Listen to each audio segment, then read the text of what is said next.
समझ नहीं आ रहा अपने सैलरी इंक्रीमेंट का क्या करूं। बेटा इतना क्या सोच रहा है? अपने म्यूचुअल फंड्स के एसआईपी का टॉप अप करा ले। This is the right time. क्या?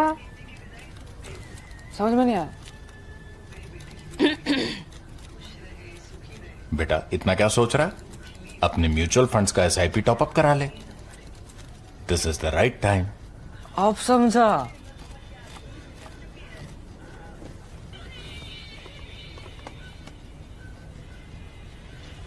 Mutual fund investments are subject to market risks.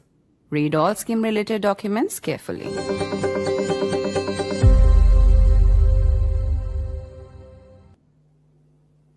One of the most searched names on Google in recent days has been that of a young man called Viransh Bhanushali.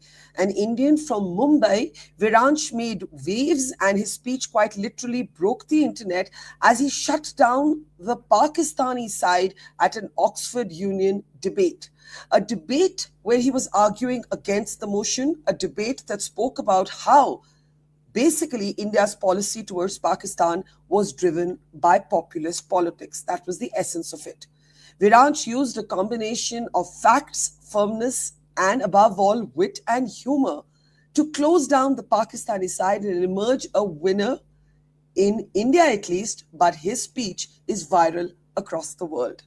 In a moment from now, we'll be meeting the young man who is now a household name. I'm Barkha, you're with the Mojo Story. Who is Viransh Bhanushali? Well, he's a jurisprudence student at Oxford, but more lately, he's made a name for himself by quite literally breaking the internet. This happened as part of an Oxford Union debate, a debate in which India was pitted against Pakistan, and everything from 1993 to Pahalgam, 2611 to Operation Sindoor was the subject of debate. The interesting thing is, it's not as if Viransh is not friends with some of the Pakistanis that he was debating. In fact, at one point in the speech, he quite let it slip that he'd even worked on the speech made by his adversary. Real life is complicated, but this student debate was not very far from real life. It used facts, history, wit, humor, and repartee to present India's case extremely effectively, extremely powerfully on the global stage. His speech has been watched already by millions, shared by many more, and I want to welcome this young man to our program today. Viransh Bhanushali is joining us from Mumbai, and we're going to be playing at least two little bits from his now extremely viral speech. Viransh, congratulations. And let me ask you this.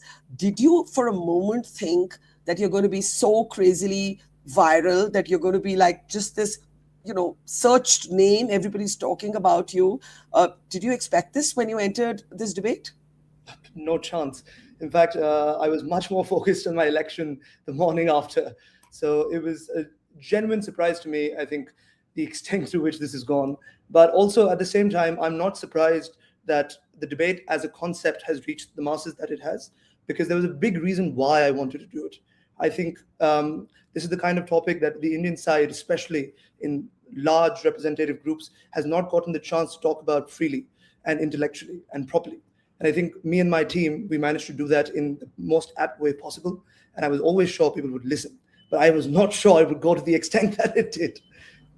Well done. And we're all so proud of you. But let me ask you this. How long did you work on your speech? You were referring to a written text, so you clearly spent some time working on it.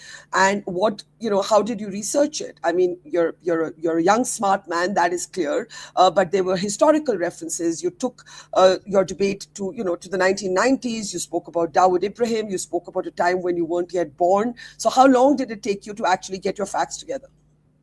I think the idea is not that the 6 hours I actually spent typing is when I worked on the debate. I think that I've been working on the debate in my head for a while, because these conversations always happen at Oxford. India's accused, India's asked to defend itself. The points I made in the debate, I've made with friends, I've made with sort of acquaintances over the years. To a certain extent, especially post-Operation Sindoor, this has become a big topic. Why is India acting in the way that it is? The idea was not that, this was just a 6-hour-long type-down effort that I did. It was the collective understanding that I've taken time to develop of Indian foreign policy that came out. But in pure sort of numerical metrics. I think I got to know around 2 p.m. the conclusion that we're going to do a student debate. So I had, give or take, around 6 hours to write it. And, I think it's very important that you say that these are actually debates you have in real life. And particularly for Indians who live abroad or study abroad as you do, there is a sort of understanding of India and India's challenges with terrorism through the Western media. The Western media isn't always either fully aware or fair to India. So I think my question is, quite outside of this debate, have you run into arguments like these with your friends as well? Oh, of course. And I would say 99% of them have been civil, have been courteous, have been spaces where I've been allowed to voice my opinion. I've heard theirs as well. But it's what really troubles me are the 1% where you have these issues that come up, but people are just unwilling to listen that, there is another version of the truth that might actually be sort of proper. I think somebody once, I think it was Ryan Macbeth, that called the current crisis between India and Pakistan the first post-truth war, wherein both sides can't even agree on basic facts. And a good chunk of that, I think, is because there's only one side that's been going out and sort of putting out this sort of feudal viral narrative. I think it's about time we took the narrative back in our hands internationally as well. And that's, I think, what we try to do here. So let me play out this moment from your debate where you basically reference your being from Mumbai, a city that has seen terrorism in the 1990s on 26/11, and in fact other incidents as well, many of which I have reported from the ground. And so this really spoke to me. And this ends with one of the lines that has become madly viral, but I'll let the audience, especially those who haven't seen your speech, have a look at it for the first time. Take a look. I grew up in the heart of Mumbai. My home was not too far from where in March 1993, RDX explosives ripped through Plaza Cinema. It was a part of a coordinated series of 12 blasts that turned my city into a morgue. 257 people died. I was not born there, but I grew up with the crater it left in our psyche. Now ask yourself, was there an election in March 1993? No. That election was 3 years away. Was the government looking for a populist distraction? No. The government was weak. The economy was opening up and we were desperate for stability. Terror did not come because we needed a vote. It came because Dawood and the ISI wanted to fracture India's financial spine.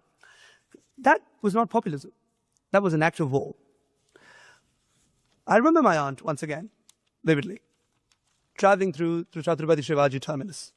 She pulled out of the train station at 9:27 p.m. and the terrorists entered at 9:30. 3 minutes is the difference between my aunt watching from home tonight and her being engraved in a memorial stone in South Bombay. 10 men held the city of 20 million hostage. Now look at the policy response. The proposition says that India is populist. What would a populist government do after 26/11? The public rage was nuclear. I remember it. We wanted blood. We wanted the Air Force to flatten the training camps in Mudarke. A populist leader would have just launched the jets to win the next election.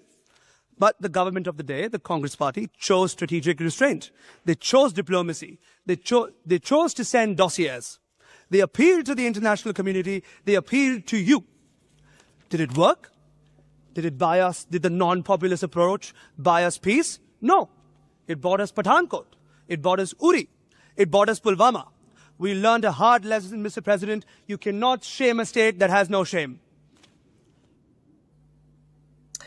All right, very powerful words there, very specific. You cannot shame a state that has no shame.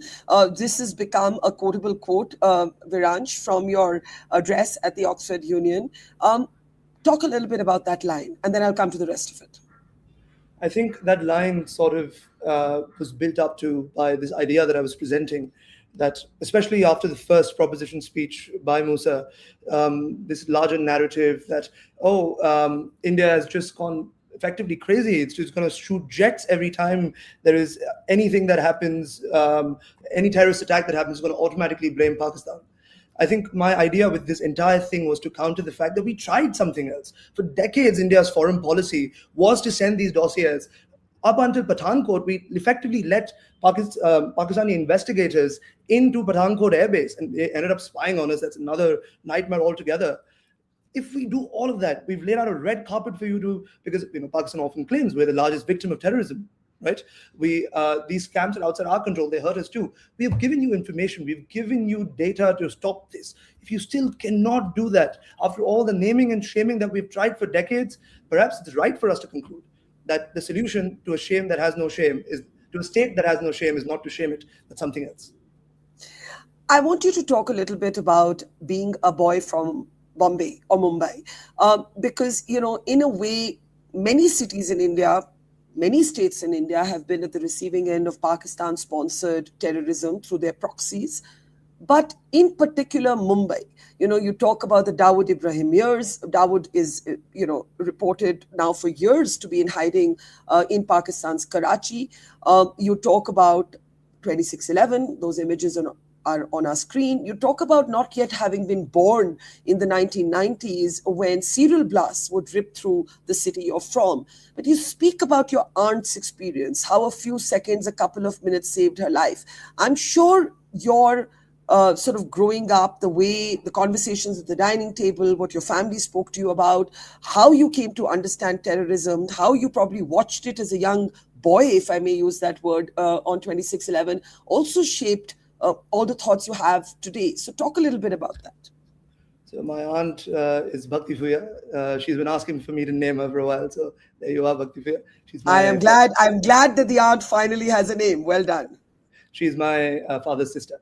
So I found this out like much later. I think I was having a random conversation about sort of this, I think right after we had done the Balakot strikes, about terrorism on the dining table. Imagine this; these are dining table conversations in the country where the impact of terror is not felt sort of magnanimously towards one side. Everyone feels it. And so the larger point I think I'm trying to make here is, you take 1993. I was not there, but to this day, there are conversations in the family of the blast that happened. My nani's house was not far at all from Plaza Cinema. In fact, I had the erstwhile owner of Plaza Cinema reach out to me as well, saying that he was very glad I brought this up. Things like this, even though I'm a decade later born, still have a conscious impact on all of us.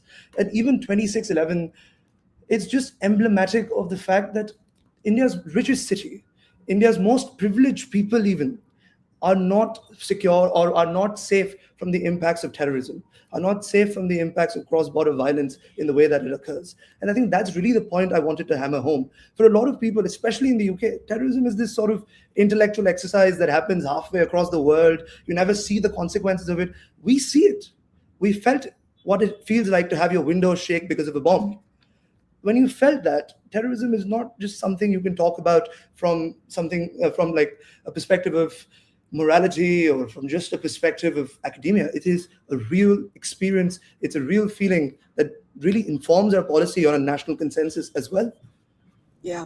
And, there is this Western double standard. As somebody who has spent a significant amount of time either studying or sort of working abroad in patches of my life, what really galls me, at least, and I don't know if you're going through this at Oxford or in the UK, is that what is considered self-defense by Western nations when it comes to themselves is considered aggression if India were to do the same. So, for instance, America can go in and take out an Osama bin Laden under the nose of the Pakistan army from Abbottabad, and that is not considered, anything but America's right to defend its national interest. But if India were to bomb, terror bases and terror groups like the Lashkar and the Jaish headquarters, as India did in Operation Sindoor, it is considered by sections of the Western media and indeed by Western governments to be warmongering. And I'm just wondering how, as a young, proud Indian, you grapple with these sort of stereotypes, this kind of double speak in the country you're studying in presently, or even when you travel. I think the best example that I can give of this is, in fact, this May.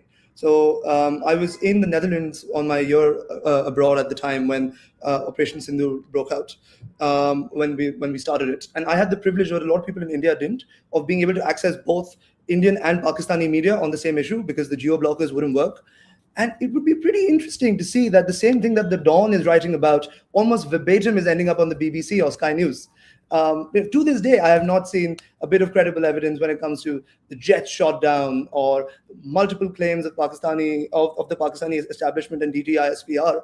it is the double speak to me. I think is a larger sort of phenomenon that exists because of sort of two problems. I'd say one is I think Indians abroad, especially, need to have a larger voice. We're too nice as a people. I think that's part of our culture. It's a good thing.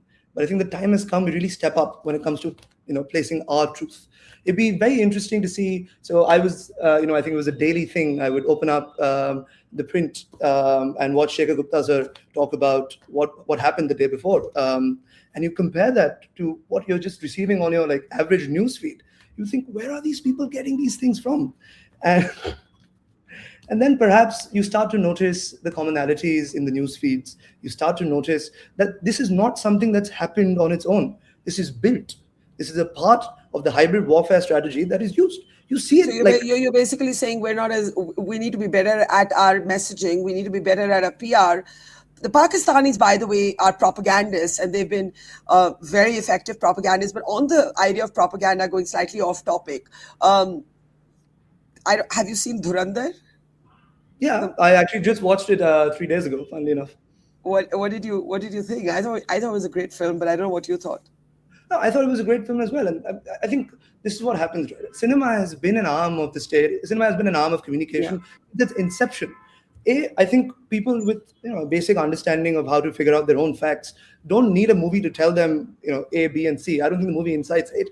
It doesn't matter what the exact factuality of that movie is. The greater aspect there is the fact that this is a narrative of what a country went through.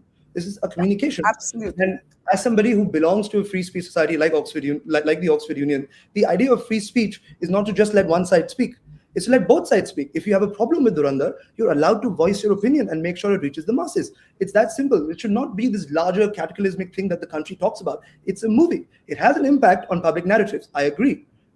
I only brought it up because I think you were making the excellent point that sometimes we're too nice, we're too genteel, we're too polite.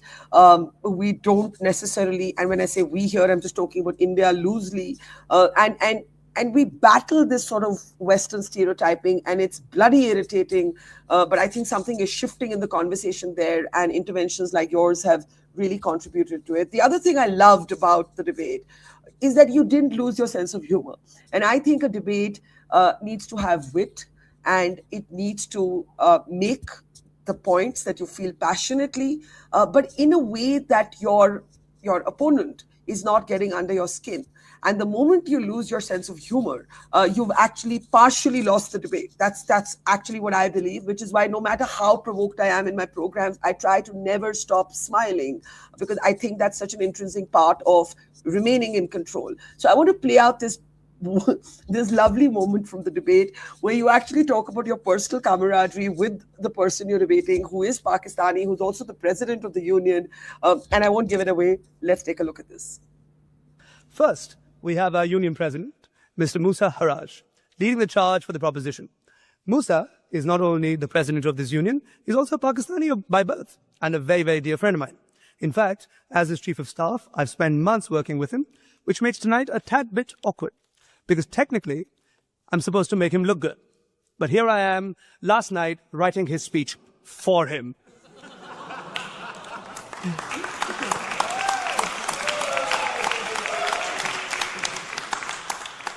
Musa, you've had an interesting term, haven't you? Just a few weeks ago, Point of information. Yes. So you're admitting in a chamber that what I just said was written by an Indian you. To respond, I shall gladly admit that sometimes it takes an Indian to clean up the incompetence of a Pakistani.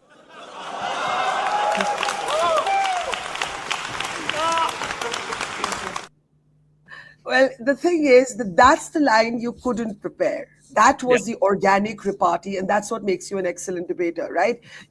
Great speech, but you couldn't have prepared for that, right? Sometimes it takes an Indian to clean up the incompetence of a Pakistani. Now, tell us how this works. You're clearly friends with the person you were debating. He's from Pakistan. He is the president of the union. Did you actually write a speech? So I think the wording has been taken slightly out of context. Right. I was describing the fact that last night, where perhaps I should have been writing my own speech and preparing for it, maybe I would have had to look through paper less. I was there writing his. It's a very funny phone conversation that we had, which was Musa called me. He said, Viransh, have you written your speech yet? I was like, no, not yet. He's like, can you write mine? I'm like, Musa, I'm speaking against you. I cannot write your speech. And he's like, you're still my chief of staff, right? I was like, crap. So I mean, I also have a duty to the institution. So if I didn't do that, I could potentially get ODC'd, which is like a disciplinary committee. But no. It's also, I think, a larger case of the fact that it's not like I wrote the entire speech. He gave me some notes. But you helped distill I it? was there last night, the night before the debate, helping him put it together at the cost of my own speech. But I think the point there is that even if, let's say I wrote the whole thing, I give you the best argument possible for the Pakistani side. If still I've managed to dismantle your arguments, maybe what I'm saying is true. Absolutely. But tell me, how does this work for you as an international student? You clearly have friends who are Pakistani, and the quarrel that Indians have is not with Pakistani people per se, it is with the Pakistani state.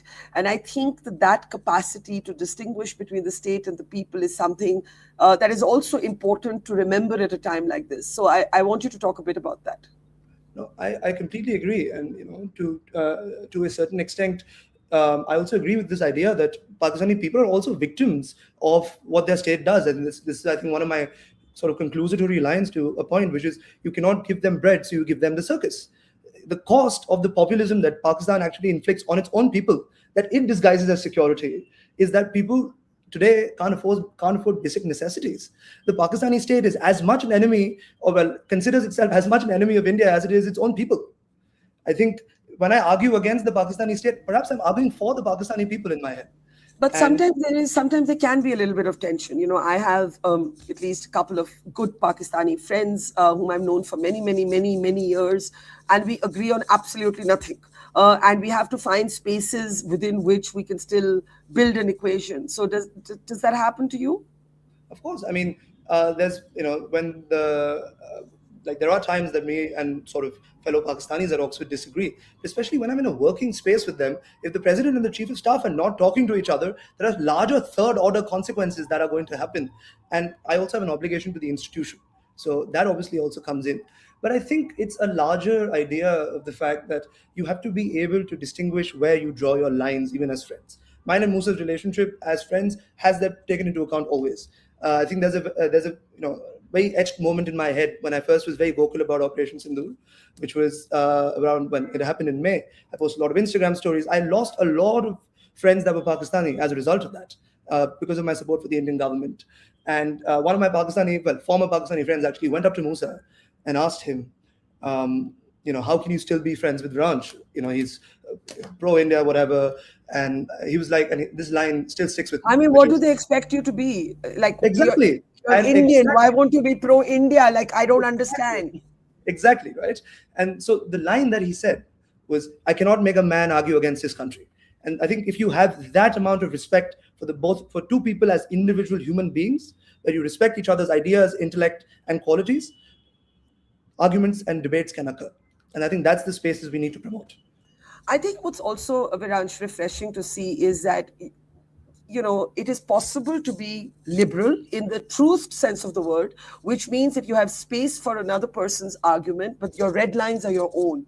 And I feel no apology, no defensiveness in being socially liberal, intellectually liberal, but emotionally, fiercely Indian. And I think in many ways you captured all of that in how you expressed yourself. Yeah. No, and I sort of agree with this idea as well, that if you just basically break down our culture, I think our culture is one of respect. My job when I'm out there debating with people is not necessarily to put the other person down. It's to put my country, it's to put my topic up, right? And I think when people understand that distinction, that you can win, not necessarily by putting someone else down, but by making sure that your case, your arguments are strong, I think that's where the real debates come in. I want to end on a lighter note. How are the proud parents? Of course, the proud aunt, the much referenced Aunt Bhakti. How's everybody feeling? I'm sure they're beaming from ear to ear, but how's this playing out among friends and family? was a very fun story my dad actually told me. So what you don't see in the video is, in fact, my mic was slightly off that day. So people in the chamber couldn't really hear me that well, nor could my parents. So my dad actually walked out of that debate thinking it was a bit of a crap speech. And then he saw the video and he was like, oh my God. So That is funny. That is funny. That is funny. Everyone's very proud. Everyone's very happy. I'm very grateful for them. I could not be at Oxford. I could not even % of where I am today, if not for my parents and for my extended family. And, maybe I'll take this moment and say thank you, everyone. Oh, what next? I know you're studying law. You're studying jurisprudence. Any plans for the future, or too early to ask? Well, this is, I think, an idea I've always had in the back of my head, and perhaps after this, I'm going to take it a lot more seriously, which was focus on, of course, my training contracts, the law career later, but take my year out after I graduate, come back here, go to Delhi, work for a year, give one attempt at the UPSC. We get it. We get it. Yes. I get it. I don't get it. You'll see something else. But now that's become a much more serious contention, given the space that potentially I can provide. Well, I was just going to say that after you have represented India in the way that you have, I think a lot of people would like to see you in public life in your own country. Yeah, but I think the biggest thing for me is there's a lot more deserving people than I am as well. I think the UPSC is so fiercely competitive. Serving India is so competitive, and that warms my heart as well. So many people want to work for the country. People often ask me why Oxford. My usual response to them is because it was easier to get into than NLU Delhi. That is actually not even untrue, and I see where. Yeah. But listen, this all sounds brilliant. Would love to see somebody like you in our civil services, in some form of public life. A lot of comments in the audience are saying this is a young Shashi Tharoor. Have you heard a little bit of that in the last few days? Yeah, I've been getting that. I have my own sort of massive respect to Shashi Tharoor. So we also reached out to him for this debate. Unfortunately, he couldn't make it. Especially from the Oxford Union's perspective, his speech was, I think, one of the first ones that took us as an institution in sort of the media sense to where we are today as well. So we're also always grateful for him for that. But I think Shashi sir is amazing. He's done a lot for the external affairs of this country as well. And perhaps if I'm merely a shadow of him or Jai Shankar sir, I think I would have done my parents and myself a little bit proud. Well, we're all very proud of you. I think it's been brilliant. There are so many comments in the audience. Also, one saying, as mother, as son. So somebody's doing a special shout out for your mom there. And I'm sure your parents are very proud. But even people My dad right there, actually. Oh, is that you in the photo? Is that you in the photo? Yep, that's Where's that? What's the story of that picture? Oh, that's us in Mahabaleshwar doing one of those ATV cart thingies. Lovely. I think I was like 2 years old in that. Were you a precocious young child? You should ask my mother. No, really. It's great. It's brilliant. I enjoyed it thoroughly. I think you made so many Indians so proud. And may you keep shining and, love the idea of you in the UPSC or any form of public life in India. And this is, I think, genuine intellectualism, to take ideas and apply them to the real world and not leave them sort of between the pages of books. We wish you the sort of the very best, Viransh. Well done and take care. Thank you so much. Thank you. Bye. It's great to see you here. Thank you for watching our work. If you haven't subscribed yet, don't forget to click the bell icon and subscribe to Mojo Story and support independent, robust journalism.